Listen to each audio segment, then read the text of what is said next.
All right, everyone, welcome back into another NFL DFS video. Got the week 2 core plays here for you in the NFL DFS season, and that gets me a little bit more excited than for week 1 because week 2 we have some data points to go off of. We can kind of pick and see what were actually signs of things to come or what were just kind of 1 week one-offs, if you will.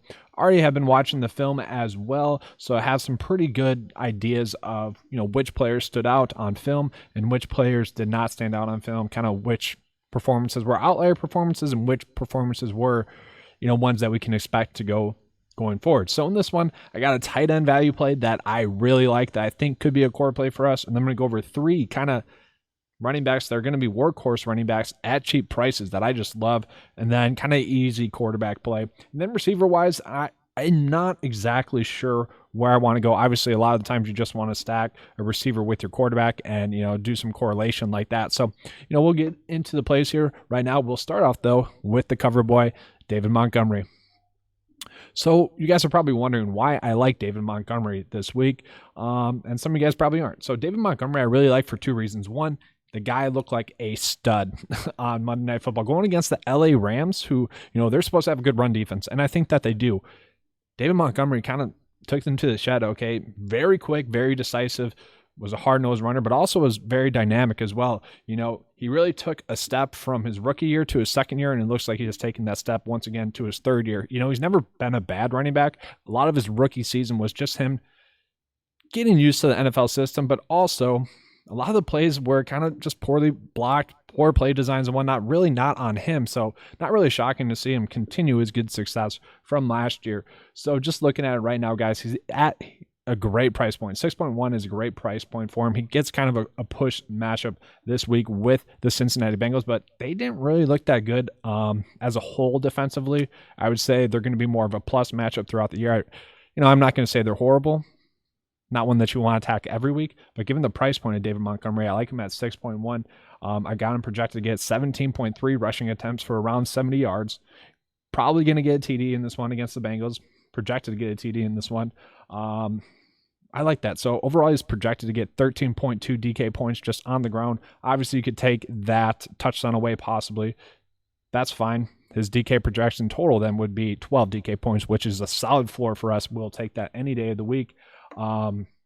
He should probably get used in the passing game a little bit more. Andy Dalton wasn't really checking it down all too much last week. I think that's going to improve this week as well. So David Montgomery at 6.1 should be a safe play, but also has that upside, which is what you guys know. I love to target those safe plays, but those also high upside plays. And that's what we're going to get with David Montgomery this week. And then kind of going a little bit higher, we got Miles Sanders. So one of my biggest surprises when watching the film is that the Detroit Lions probably should have won that game, or it shouldn't have come down to kind of the weird close that it was. The Niners didn't look good. If Jared Goff was a competent quarterback, that game would have been much closer than it was. Jared Goff missed like 2 wide open touchdowns, was missing receivers a ton. It was just a bad game by Jared Goff. Obviously, in the end of it, he was able to capitalize, do some stuff here. But the point of it is the Niners didn't look good. I expect them to clean that up, but as things sit right now, they didn't look good. They had Jamal Williams and DeAndre Swift just running all over them. They really had their will with them on offense for the Detroit Lions. And the Detroit Lions aren't supposed to be a good offense, okay? I do expect the Niners to figure this out, but as it sits right now, they don't, okay? Second best matchup on the slate for Miles Sanders, and he's a guy that played well last week. Talk about kind of situation and whatnot last week. He could have had much more DK points last week if it weren't for Kenneth Gainwell. Kenneth Gainwell got a short rushing touchdown, and actually Kenneth Gainwell had a receiving touchdown as well that probably should have counted.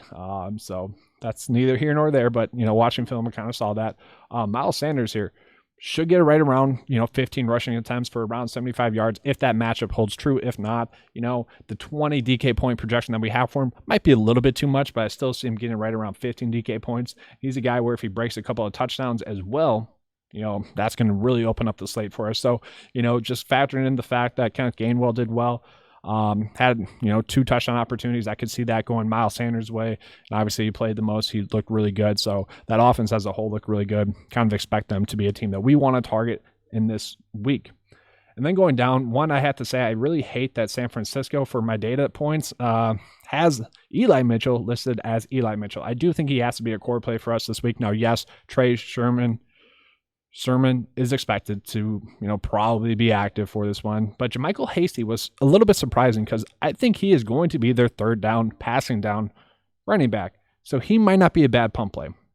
But as it sits right now, based on the information we have on Tuesday morning, Eli Mitchell is going to be the RB1 in this offense. Now, I'm not exactly sure we can project him to get like 18 touches like the data is telling us here. I would say that's going to be more or less like 12 rushing attempts and maybe a target or 2. So maybe he gets, 2 receptions as well. So maybe 15 total touches. But we know in that offense, you just need to have the starting running back. Raheem Mostert was really the difference between me having a massive week and a push week. If he just, doesn't get injured in that week, you could probably put his projected or Eli Mitchell's points that he scored to Raheem Mostert's total, and it's a pretty darn good week for me. I still think that's going to hold true for the San Francisco 49ers this week in kind of a push matchup. You want to be targeting the running backs, especially at a cheap price point like this. He could easily 3x. Got him projected to do that actually right now with the 16.6 projection. So Eli Mitchell I like as well. And then just real quick, going to get into a tight end value play. Now, tight end is kind of crazy how skewed it is data-wise a little bit because we have a lot of players expected to out-kick their salary, if you will. But the one player I want to mention here is going to be James OShaughnessy.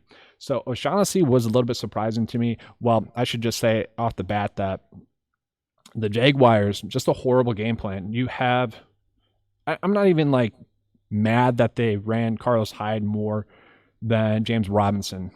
That's neither here nor there. Carlos Hyde isn't a horrible running back. He actually has looked pretty quick and decent, although I would go with James Robinson as I think he's a better running back overall. But they didn't establish the run against one of the worst defenses against the run last year. And honestly, guys, it held true. They could not stop the run. Whose idea was it to let Trevor Lawrence throw the ball 56 times? Now, I know the game flow didn't really go their way, but just a horrible game plan as a whole there for the Jaguars. Don't expect that to occur again. Now we got James O'Shaughnessy going against the Denver Broncos, who they actually rank out really good against the tight end after one game. Don't really, well, that's whatever. I'm not too worried about that as a whole. One game in, especially at the tight end's position, not too worried about that. Okay. O'Shaughnessy is projected to get 6 targets in this one, 4 receptions, and 20 to 30 yards.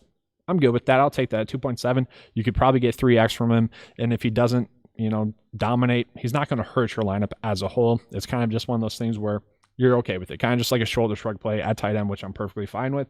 And then just talking about receiver, I'll kind of just mention it here, guys. So it's going to be very tough for me to figure out which one receiver I want to be on. That's kind of always the struggle at the receiver spot. You got Jarvis Landry in a good matchup against Houston. Obviously, if OBJ is going to be out, that's going to be intriguing to us.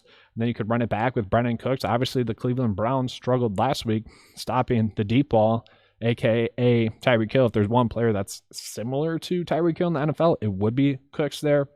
You could go with someone like Courtland Sutton, who with Jerry Jeudy out probably should get a little bit more work. I don't mind that. Christian Kirk, Jamar Chase in good matchups apparently. I don't mind them. So, kind of just a wait and see. Kind of got to figure out where I want to go so far this week. I will say if we get news that Ayuk is going to be out again, we might just have to load up on Deebo Samuel once again, who ended up being my second highest rated receiver on the slate. Came through for us last week. That was freaking awesome. The Philadelphia Eagles really didn't look great defensively. It was just the Atlanta Falcons just kept shooting themselves in the foot. It was a game that they just handed to the Eagles. Now, the Eagles definitely took advantage of that, but they definitely didn't play as good as the stats are telling us. It was just Matt Ryan struggling and just them as a whole not doing well. So, going to be interesting just as a whole what we're going to do at the receiver spot. But that being said, guys, I think we're going to have to go with Jalen Hurts going against the Niners. This game could easily be a shootout, and I kind of think that it will. He gets the third best matchup on the slate. I got him projected to score like 21.9 DK points, which is probably going to be true. He's going to get right around 4.2 DK points rushing the ball, which obviously we love that. Not exactly sure he's going to get to 300 passing yards. We'll have to see on that, but the Niners struggled. I think the Eagles might struggle defensively. This could be a game that's going to be a little bit more of a shootout. And then that being said, guys, I do somewhat expect the Falcons to play a little bit better. So maybe not a core play by any means, but maybe we get on to Matt Ryan as the week goes on as well.